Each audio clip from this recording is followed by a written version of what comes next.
Yeah. 30, mid-30s. Are there any unexpected lessons that you've learned along the way? I think people think that once you hit your 30s, oh my gosh, life's over. It's just downhill. Honestly, I think my 30s have been the best time. Been still the most stressful time in my life, but I feel there's been so much, almost like your 20s or your 30s again. I don't know. For me, I feel I'm becoming more comfortable in who I am. For example, right now I'm learning a lot about boundaries and how they're important. Where I grew up, I'm Hispanic, and sometimes boundaries are not a thing. Well, I'm learning how to respect myself and respect other people's boundaries, learning about relationship building, whether it's friendships or romantic relationships. I feel 30s are great because I still feel they're maybe not so much experimental in your 20s, but I feel like you become more confident in some things in life and you're learning what you want to continue to move forward with in your life lessons, and then it's also still time for exploration. Hi, I'm Mimi Zhang, and this is the Explore with Mimi podcast. In our first series, What If It All Works Out, we're diving into bold stories of people making huge life changes. It's raw, inspiring, and just maybe the nudge you need to take your own leap. Let's explore together. Okay. Hey, Caren. Hi, Mimi. How's it going? Oh, it's going well. I've got caffeine with me. Yeah, you My little matcha. made me some nice chamomile tea. I'm going to have some of that. I sure did. We're filming in your car. I know. You're such a tech bro. Tech. Mimi Dobrik. I don't know what that means. Oh, okay. Cool. So, Caren, tell us a fun fact about you that most people would probably not know. Okay, so a fun fact about me, which I don't know if you know this, but I know how to fence. Not like putting up fences, like fencing, like Lindsay Lohan in Double Trouble fencing. I took a college class and I know how to fence. Another fun fact is for my final, I actually met one of my first boyfriends in college in that class. And for my final, we had broken up at that time, but I had to fence him and I won. Oof, revenge. So it was fantastic, and I have it on a CD somewhere in my house. Anytime I need a little pep talk. Wow, that's amazing. That I out-fenced a dude. Oh, Did you know that? Keep that in mind. I did not know. Okay, that's my fun And fact. I did not know that's like a college class. Yeah, I took it. It was a 1-credit class. I took that and I took yoga because it was like those last ones. I'm going to take a hard class or I'm going to take a fun class. I was very fit. I was running. I was doing yoga. I was fencing. I was in the best shape of my life. That sounds like a fun date idea. That was it. Yeah. Fencing. Yeah. Okay. We've known each other for, what has it been, 15 years? I think since we were like 17, 18. College or last year of high school. Yeah, that's true. We both went to South. Yeah. And during that time, you've made some different changes and pivots in your life and explored new things. Yeah. I think you started in logistics. You went over to marketing. Yeah. And you're in this process of transitioning to UX design. So tell us about your journey so far. After college, I knew I always wanted to do something global. And so I thought about maybe teaching English. I was actually looking to go into Korea to do English. And then I think I want to see if I can do something in corporate. I went to a job fair. By the way, this was 2012-ish. And we still felt the after effects of the 2008 crash. So even finding jobs was still tough. I went to a job fair at CU Denver where I went to school, and I met with this company who worked in logistics. They told me, we work with global vendors and we do this and that. And I was okay, cool, whatever. Here's my resume. Take it. And then they asked me for an interview pretty quickly after that because they needed a Spanish speaker, which I thought was really great. Yeah, I got my first job in logistics. I mainly worked with a lot of the countries in Latin America, Brazil, but also Europe and all over the place. I was able to speak a lot of Spanish. Actually, my Spanish improved during that time a lot more. I learned more business Spanish speak. And then I moved into a different role a couple of years ago. It's a marketing role that's like anything creative. So I do communications, graphic design. I'm actually doing a little bit UX design in my current role right now. And so I do that for internal learning and development. So how can we upskill, reskill our employees? And now, last year I decided, you know what, I need a career change. I've been doing, this for a while and I feel like I can do more. I decided I wanted to go into UX design. UX design is really interesting because I feel if you're a left brain person, analytical, very inquisitive, UX design is really good for that because it teaches you about research, empathy. And then UI design is more of that creative where you think of typography, color, To me, it's a merriment of left brain and right brain. So if you feel you are a left brain person, it's great for you. If you're a right brain person, it's great for you. Or if you're like me, where you're just feel you know a little bit about both and you like both, it's a really great industry and it's growing so much. And especially with AI, it's only going to change. So we'll see what that comes. I'm in a boot camp right now, so I'm hoping to get my first role in UX design at some point. Whenever I'm done. It sounds like UI, UX design is the best of both Yeah. worlds. Like, you Yeah. have the right and left Yeah. brain. Yeah. And you definitely have the creative aspect. Yeah. And in the midst of all these different career changes, Yeah. you also came upon content creation. Yeah. So when did that happen? So it happened on accident. It happened in 2013, I want to say. I was at a sushi restaurant in Denver with a friend, and I remember going in and I saw this girl with a little notepad, and I saw people would bring her plates of sushi. And I'm like, is she a food critic? What is she doing? I was just very curious. I was like, hey, should I go talk to her? I just want to ask her a couple questions. So I went over to her and I was like, hey, are you a food critic? What are you doing? She's like, oh no, I'm a contributor for this publication at that time. It's called examiner.com. Not the Examiner, it's just something else. And I was like, oh, so what do you do? She's, oh, I write about food and restaurants in and around Denver, and I'll go to new openings and try out food and then write about it. And I'm, oh, that sounds so interesting. I like writing. I've always journaled as a kid, and so I've always felt, for me, self-expression with writing and storytelling has always been something that I really liked. And I'm like, could I do that? She's, oh yeah, you can sign up to be a contributor. And so I started writing for this online magazine and then started my own blog, I think the year after that in 2014. I actually started content creation as like a writer slash blogger. 11 years ago? Yeah, 11 years ago. Oh, wow. And I wrote for another publication. I don't know if it exists anymore, but there's called Eligible Magazine. It's a Canadian magazine. Think of Vogue and Sex and the City combined. It's like metropolitan fancy, but I wrote about travel. That's how I started writing about travel. I want to say 2011 was my first trip abroad. I've gone to Mexico, so that my family's from, but my first trip outside of the Americas. I went to Spain and I fell in love with it. I started traveling after that. And when I was starting to write for that magazine, I could do both, right? And talk about travel since I'm already doing it. It started in 2013, 2014 when I started going into travel content creation. And now it's developed into something completely different than I ever thought of. I've been doing UGC, which is creating video content for brands or companies that they can use and put on their social media to advertise their product or services. And then I'm starting to dabble a little bit with Airbnb UGC, where same thing, I go to small boutique hotels or Airbnbs and create video content for them to help promote more activity to their place. UGC is user-generated content. Content, yeah. Okay. Yeah. I would say that earlier on, it was a lot easier to grow because Instagram was still in its infancy stages. It was a platform where people shared like really shitty photos. Shitty photos of like Filtered, really filtered photos. People just didn't know what they were doing. They're hashtagging everything, right? We didn't really know what it was.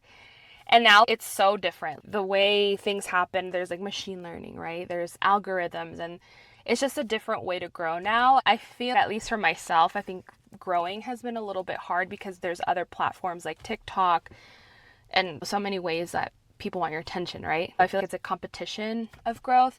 I think I would be considered like a micro creator because I think over like 10,000 followers is like a macro. I think numbers, to me, it doesn't really matter because I see people who have way more followers than me, but I look at my community engagement. I feel over the years I've been able to build a strong, loyal following, and I like building community. It's not just numbers, it's actual human connections.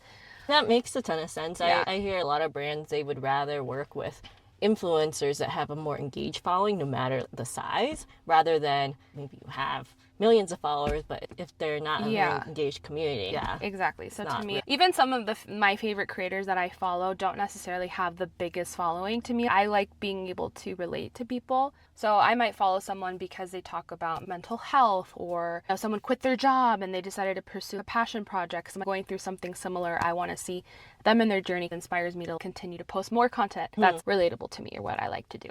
That makes sense. What point in your journey were you thinking, oh, this could be something more than just a hobby? Yeah, more than just a hobby. So funny enough, my first actual paid content collaboration was with this company called Mary Ruth's Organics, and they sell supplements and health stuff. And it was during the pandemic. They reached out to me. Again, I just did this as a hobby, and it still is a hobby. I'll say that. And so they reached out to me asking, hey, would you be able to promote some photography flat lay, so the product. And that was before video was really big. This was during the pandemic. And I'm like, yeah, sure. This is fun.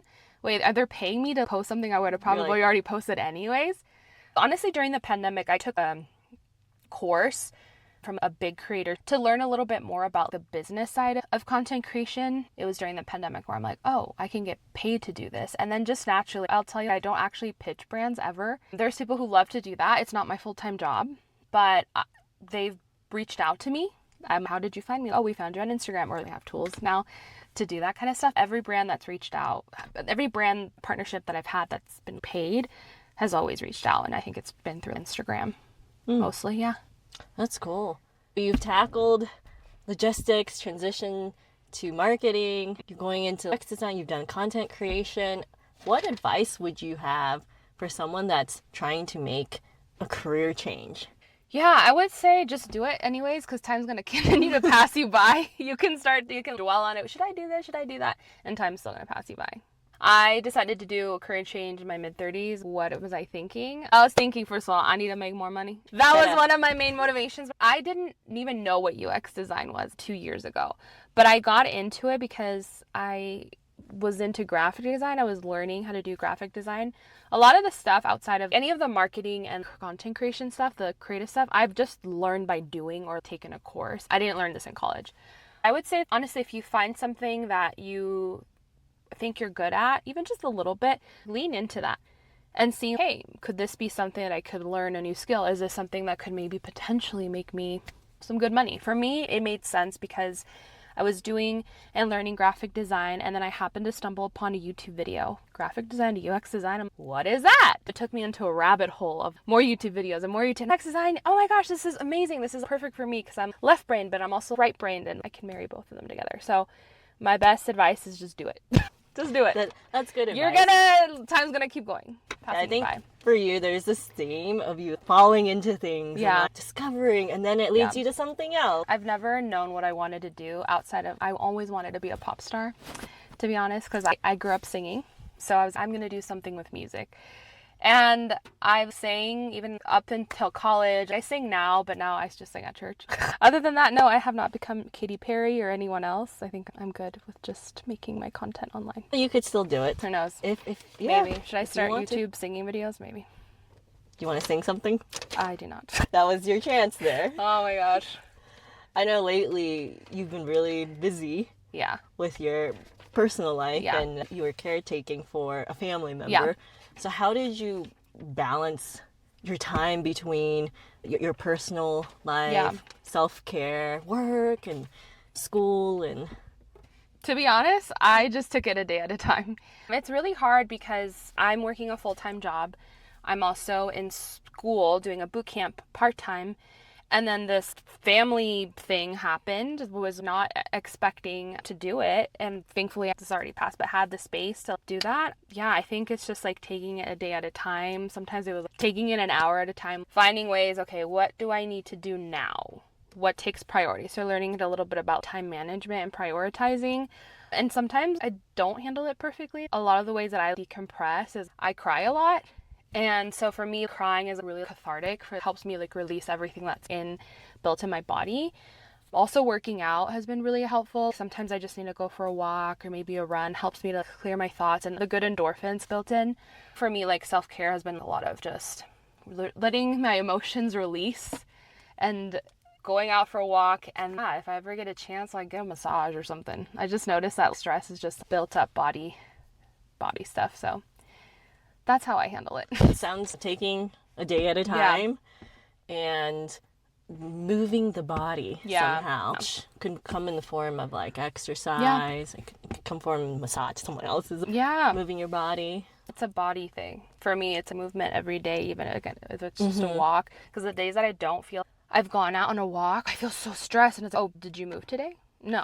Okay, let me just let me go to the mail. Because I have to go get my mail, so I'll walk sometimes in the mailbox. And okay, that felt good. Maybe I should try a little bit later. So, yeah. Yeah, totally agree. I like moving my body like 1 to 4 hours a day if that's I awesome. can. Yeah, that's and great. Then I think diet and nutrition Oh my can God. also play into factor. The kinds of foods 100%. that we eat Yes. can give us energy, Yes. or they can make us very sluggish and Yes. tired. I agree, 100%. You can get your nutrition through food. Now that we're both in our mid-30s, Yeah. it's a turning point. For some people, 25, Yeah. 30, mid-30s, are there any unexpected lessons that you've learned along the way? I think people think that once you hit your 30s, oh my gosh, life's over. It's just downhill. Honestly, I think my 30s have been the best time. And still the most stressful time in my life, but I feel there's been so much, almost like your 20s or your 30s again. I don't know. For me, I feel I'm becoming more comfortable in who I am. For example, right now I'm learning a lot about boundaries and how they're important. Where I grew up, I'm Hispanic, and sometimes boundaries are not a thing. Well, I'm learning how to respect myself and respect other people's boundaries, learning about relationship building, whether it's friendships or romantic relationships. I feel 30s are great because I still feel they're maybe not so much experimental in your 20s, but I feel like you become more confident in some things in life and you're learning what you want to continue to move forward with in your life lessons, and then it's also still time for exploration, personally. I like my 30s, mid-30s yeah. too. I totally agree with that. And what you said with boundaries, I feel like applies to Asian cultures as well. cool. Yep. Maybe it's more of a collectivistic type of group culture. Yeah. And so it's not as individualistic versus Western society is more individualistic. Yep. I feel like it's been a process to learn how to set boundaries. Totally. I agree with that, because that's the same thing with Hispanic culture. It's community, and you do this for the family, and anything you do could reflect badly on the family name. I don't know if the face of the family. Exactly. Pride of the family. Or what, like I remember when I was first doing some solo traveling, I remember telling my mom at the time, oh, I'm going to go to Mexico and I'm going to go with a guy friend. Gay, not straight. It's just a friend. My mom thinks, what'd your grandpa say? You can't go and solo travel with another male. You're not married yet. But Mom, he's not straight. He's just my friend. Mom, no, I'm staying in my own room. It's more a safety thing at the time when this is first starting to travel. She said, no, your grandpa would hate that. You're not married, and what would the family name be? And I'm like, I don't care.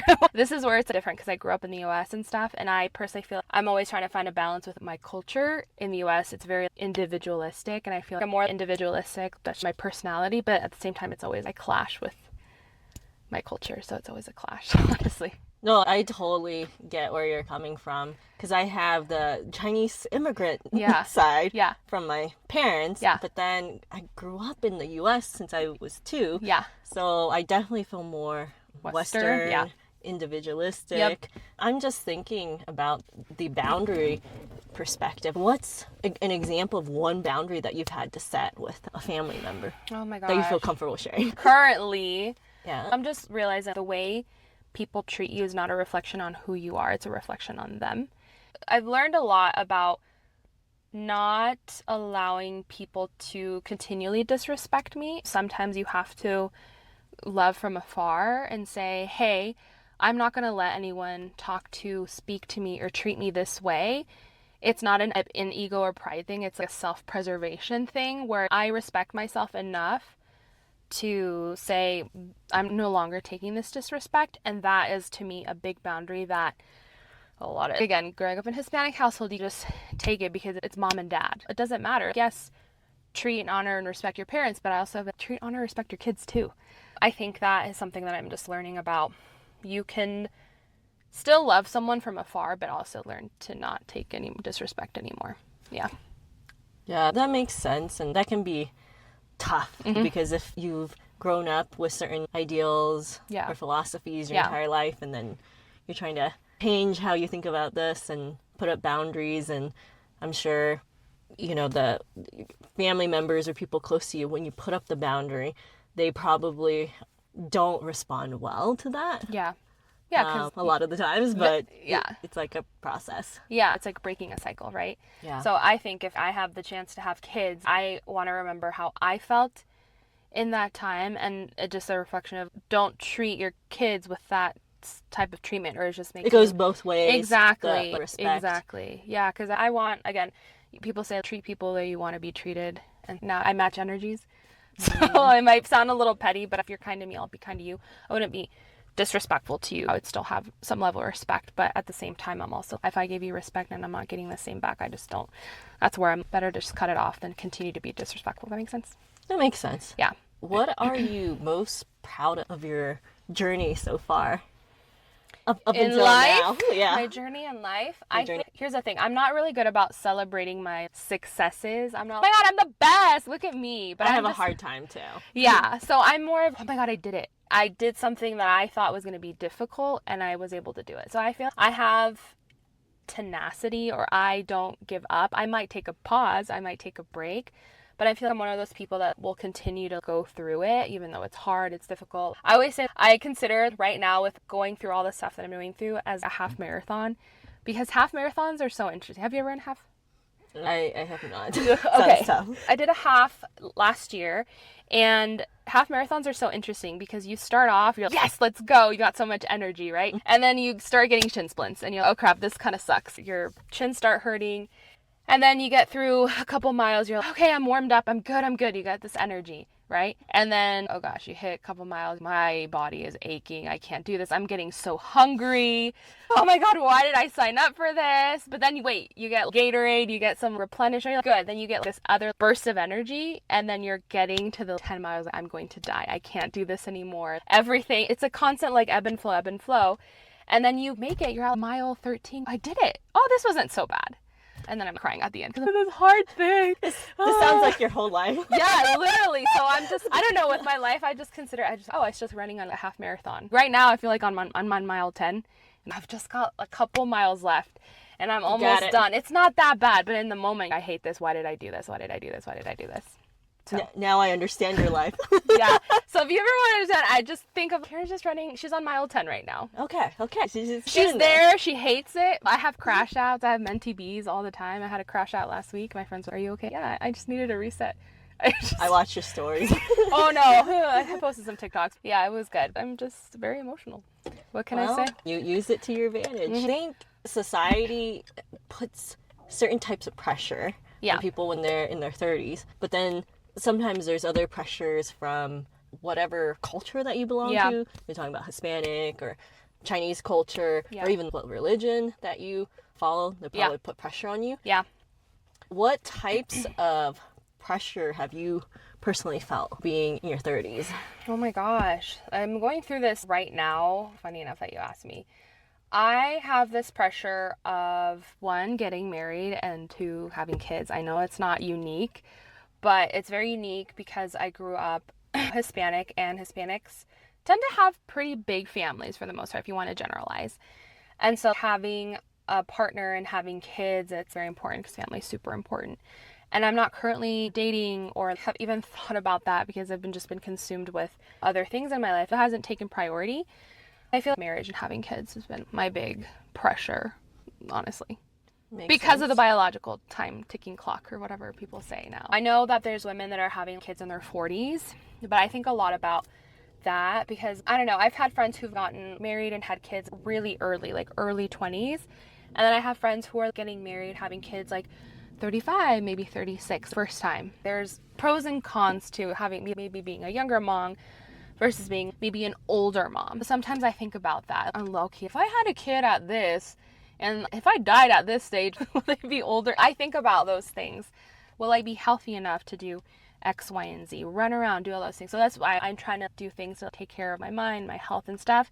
If I get the opportunity, that I can still keep up with the 20-year-olds. Does that make sense? That's good that you're working on your health and your mind. Yeah. And just making sure if there's kids in the future, you'll be around healthy. Exactly. And you'll be able to spend quality time with them. With the having kids thing, I also feel pressure about that. I think for me, I'm thinking about doing egg freezing as an option to kind of extend my fertility. Otherwise, I feel I probably won't have kids, but egg freezing just in case. Yeah. That's where I'm at. Yeah, I get those ads all the time. Okay. Do you want to freeze your eggs? I'm like, I don't know, should I? Can I put them in my fridge? No, I'm just kidding. Do you have any advice that you would give to someone who's anxious, in their 30s, about where they should be?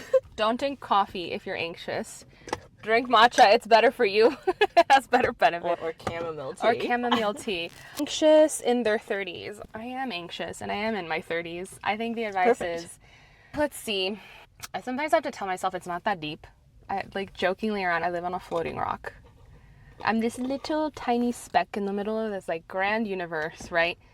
Sometimes I feel, oh, my problem, I'll get into this emotional. These problems are so big and they're beyond me, and it's relax. Sometimes it's just again, it's like a bodily response, your emotions, and you need to like, cool off. So I always feel, just take a beat, just relax. It might be a bad day, not a bad life. I have to just remind myself things are temporary. Change is always going to happen. If you can just find ways to cope, again, what are some things that can help you with anxiety? For me, honestly, it's limiting caffeine. Doing some sort of meditation or prayer for me has really helped because it helps me to talk things out. And hey, it's not that big of a deal. Or it might be hard, but you can figure it out. Maybe you just need to take some rest. That's my best advice. That seems things around grounding and centering ourselves, whether through meditation or limiting caffeine. Caffeine does make me jittery. Yeah. I don't drink that much of it. You happen to mention meditation and prayer. Do you practice a faith? Yes. So I am a member of the Church of Jesus Christ of Latter-day Saints, or as people commonly refer to it or know it as Mormon or LDS. Yeah. Cool. So growing up Mormon, how have your beliefs evolved over the years? I'll say this. My family came from a Catholic background. And so I think my dad, they converted around the 80s or so. I grew up with only knowing this faith and religion. It's a branch of Christianity. I guess I used to go, it was like you would do it because your parents go, I don't know, I don't want to say forced. You go to church every Sunday. It's just very natural to just go. But I think as you get older and then you start making decisions for yourself, you decide, oh, do I just go because it's out of, what is it called? Out of obligation? Not necessarily obligation, but you're just so used to doing it. It's just normal for me to go to church on Sunday. Yeah, routine. Yeah. Or is it something that I actually, truly believe in? So I think over the years with me and faith, I think faith is also a journey in itself. It's not linear, right? There's times that you're maybe, at least in my case, you feel really into it. You're super faithful, but then life throws you hard lessons and you're like, oh, do I really believe in this? Do I even feel God's really there? So I feel my faith journey has always just evolved in and out. So right now I'm going through also like a faith journey myself where I'm still active. I'll go to church on Sundays. I try to be respectful of Sundays because it's the Sabbath where I don't participate in any big things. I won't go to a concert. I won't go to that. I just don't do that. I also fast once a month. I feel like I'm trying to figure out, because again, this whole thing with, we talked about family earlier. Family is important to me. Like, I want to build a family. I want to continue the traditions of raising my kids in this faith. I feel like I have to maybe be a little bit better or do things differently just to feel more connected in my faith. So I wouldn't say I'm the most hardcore. I would say I'm mostly in the middle. I'm very flexible as far as like growing up. I also grew up Mexican and stuff. And that also has to do a lot with how I practice my faith. My parents were always very open to me exploring. They had expectations. My parents were really strict growing up. I'm very open to experimenting. I think a lot of people sometimes feel they can't ask hard questions or question things. Why do we do these certain things? Or why do I believe this? Or why should we believe this? I'm very open with myself with it and open to people if they ever want to know more. I'm very flexible. What do you think is one of the biggest misconceptions about your religion? There's so many misconceptions, girl. Okay. So many. There's so many misconceptions. Oh, one of the big ones is people don't think we're Christian, which is funny because the actual name of our church, what I believe, it's called the Church of Jesus Christ of Latter-day Saints. Jesus is in it. I would say Christianity believes in God, Jesus, and the Holy Spirit, right? Sometimes people are like, oh, well, you're not Christian or you don't believe in the same God. We read the Bible. We believe the same things you do. So I feel that's a lot of the misconceptions is I find it's so funny with sometimes some Christian sects, they preach about being Christian and loving and being open. Those are the main principles. But sometimes are the quite opposite, where you're not being very Christ-like by being so antagonistic. If you really are preaching love and acceptance, then love and accept me and don't tell me that I'm wrong in how I believe. I will never tell anyone in any religion that they're wrong in believing what helps them feel good in their life or do good. So I feel that's a big misconception, is this people just don't think that we're Christian. Okay. Yeah. Has there been a time when your faith was tested, and how did you navigate through that? I'm always being tested, girl, all the time. Okay. Every single day. I wrestle with God all the time. Whoa. All the time. I feel like growing up in maybe, and I don't want to generalize, but in any faith, you think if I am a good person, maybe good things would come to me. But you can be a good person and have a lot of tragedies happen. We talk about that saying, bad things happen to good people. You ever heard that? Sometimes I think I'm doing all of the right things. I'm doing this, I'm doing that. Why hasn't this blessing come about, right? So one of those things that I'm currently dealing with is, again, I'm in my mid-30s and I have to think about, am I going to pursue getting married, having kids? Because that still is important to me, but I'm also not rushing, trying to find someone just to find someone, right? I want someone who has the same type of values, morals, someone who I feel will be a partner. I want someone who's going to be a husband. I want a husband and partner, not one who just wants a wife and a kid. Sometimes I feel, is there something wrong with me? I think, God, is there something wrong with me? Am I not good enough to have a person? Sometimes I wonder, does God really want to bless me with these things? If I'm doing the right things, why hasn't he given me this desire that I have in my heart? I wrestle with that. And does he care? Is he mindful of me? Those are some of the things that I wrestle with. It's not just me. Trust me, growing up in this faith, marriage has always been something that's, I want to say shoved down people's throats, but it's something that's always been important. Having a family is super important in the faith. We talk a lot about when we die, what happens when we die. So we believe that after death, a lot of people in marriage believe till death do you part. We don't believe that it's death to you part. You get married and it's called sealed, like you're together with your partner, even in the afterlife. Again, family is really important, even to the fact if you have a family member pass away or anything, it's sad. It is sad, right? You'll miss them. But it's this comforting feeling knowing that we may not be able to see them again on this earth once they pass, but we know that we'll be with them in heaven or in the afterlife. It's, in a sense, families are eternal. That's another thing. I feel like you have that double pressure. Yeah. Hispanic culture. Yeah. And Mormon culture. Yeah. It's getting married. Oh, totally. Having a family. So you totally. have double Yeah, the it's pressure. interesting. And then also you're in your 30s. Just general society. It's general society pressures. It's true because it's two different cultures, right? Hispanic and also family is super important. Sometimes it feels I don't have that. I'm failing, right? Oh, I don't have that yet. There's really good people. I know some really amazing men and women that just had never, for whatever reason, they didn't get married. Or maybe they got divorced and they just had a really bad, I don't know.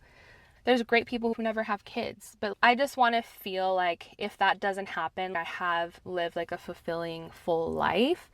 And that if you don't get married and you don't have kids does not mean that your life is worthless. It definitely doesn't mean that. I think for me, and who knows, and maybe it's my environment, how I grew up in. But I always feel even if it wasn't, I have this soft spot. I have a very mothering and nurturing personality that for me, I want to have that. I don't know. I'm trying to figure out I'm not a failure if that doesn't happen. Does that make sense? So that makes sense. That's something that I'm also battling. I have to be gentle with myself. Yes. You can't force people to, just can't force people. It has to happen. Yeah, it has to happen. I wanted to ask you, what is your thought on free will versus fate? Ooh, it sounds like a philosophy class. Free will versus fate. Let me rephrase this. I think I get what you're saying. What are your thoughts on the concept of how much of life is free will versus fate, of what is destined to happen? Yeah, I think this way. We can take as many actions as we can, right? I can try to be the healthiest person and live this life. I could get hit by a car tomorrow, right? We don't know what's going to happen. I feel like sometimes we think, oh, I can control so many things. So I do believe in some way you can take actions into your own hands. But I also feel there is some sort of fate, like things just happen.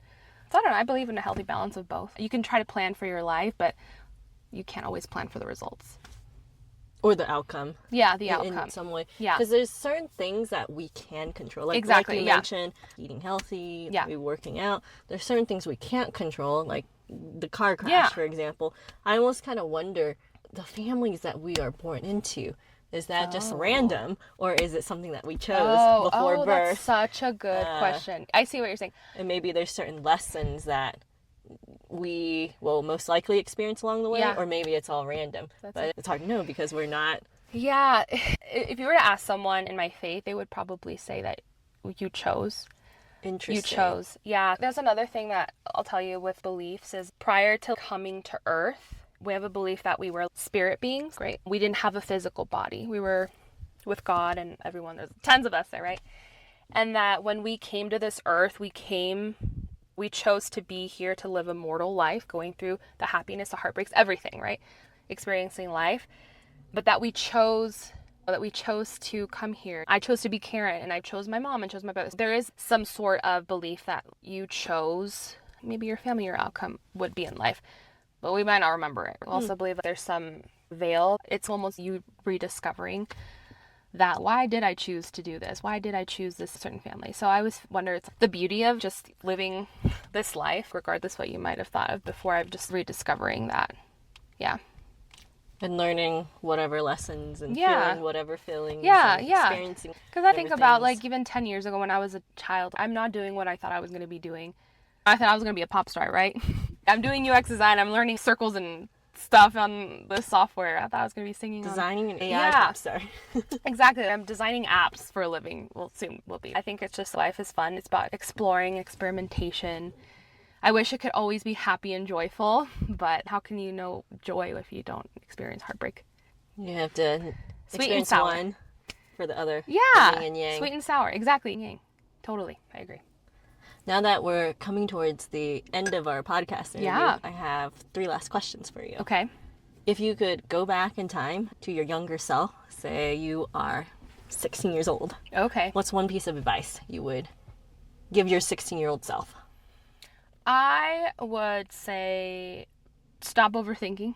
Life gets really fun, and just be kinder to yourself. Yeah. What haven't I asked that I should have asked? I don't know. I think you asked pretty good, insightful questions. Okay. Yeah. Cool. So what are you up to these days?